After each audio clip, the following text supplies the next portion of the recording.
La parole de Dieu. Notre jouissance de la parole dépend premièrement de notre spiritualité en général, puis de l'action de l'Esprit de Dieu en nous. Le grand moyen de profiter de la parole est de veiller beaucoup sur son âme devant Dieu, ensuite de prier toujours quand on la lit, de demander à Dieu de nous donner de la nourriture, de mettre notre âme en communion avec lui par le moyen de cette parole.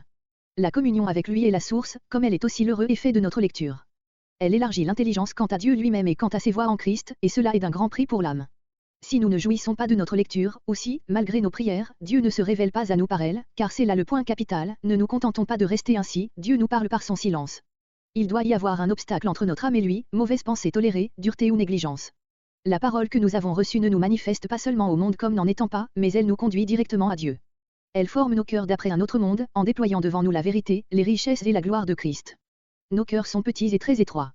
Qu'est-ce qui peut les élargir, sinon la communication que Dieu nous fait de ses pensées, quand il nous révèle ce qui est dans son cœur, afin de nous faire connaître ce qui surpasse toute connaissance.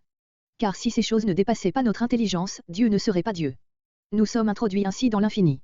Je ne puis en sortir, je ne puis le mesurer, ni en toucher les limites, mais j'y suis, et, grâce à Dieu, je n'en sortirai jamais.